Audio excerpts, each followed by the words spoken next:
रात के ठीक 2:17 दिल्ली पुलिस कंट्रोल रूम में एक कॉल आती है।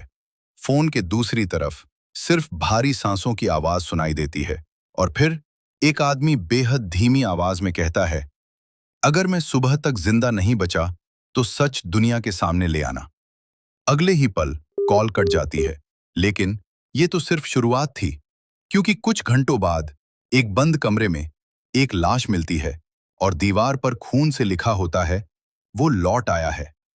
आखिर कौन लौट आया था और उस रात ऐसा क्या हुआ था जिसका सच आज तक कोई नहीं जान पाया।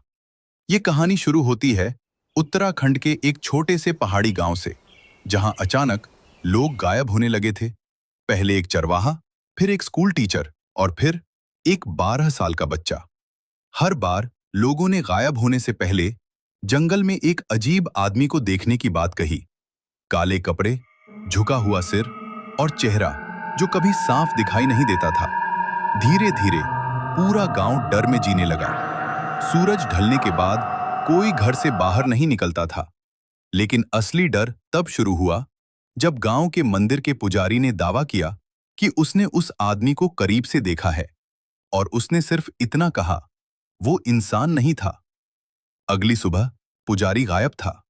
बस मंदिर के पीछे मिट्टी पर कुछ अजीब निशान मिले थे, जैसे किसी को घसीटकर ले जाया गया हो। पुलिस आई, जांच हुई, लेकिन कोई सबूत नहीं मिला। ना बॉडी, ना गवाह, ना किडनैपर।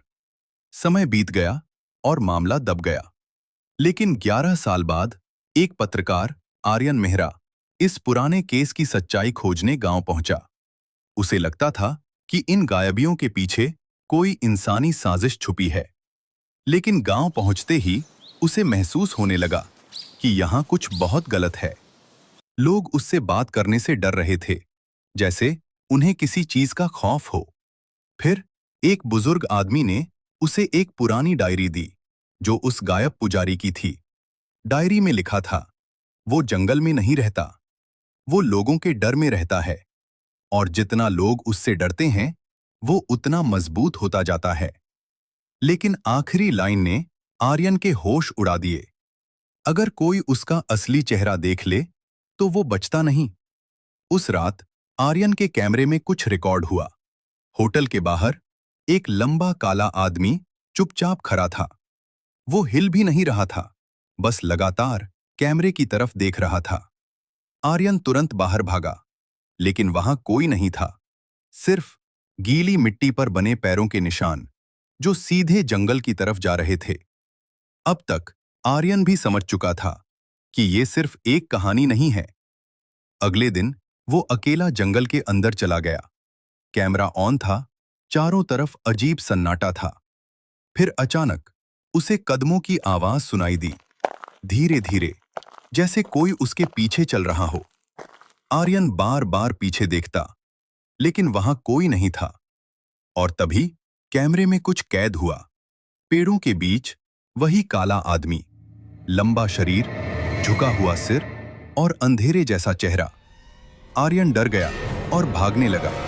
भागते भागते उसे जंगल के बीच एक पुरानी टूटी हुई झोपड़ी मिली, लेकिन अंदर जो था उसे देखकर उसकी सांसें रुक गईं। दीवारों पर दर्जनों नाम लिखे थे, उन लोगों के नाम जो सालों पहले गायब हो चुके थे, और सबसे नीचे ताजा खून से लिखा था, आर्यन अगला है। उसके बाद कैमरा बंद हो गया।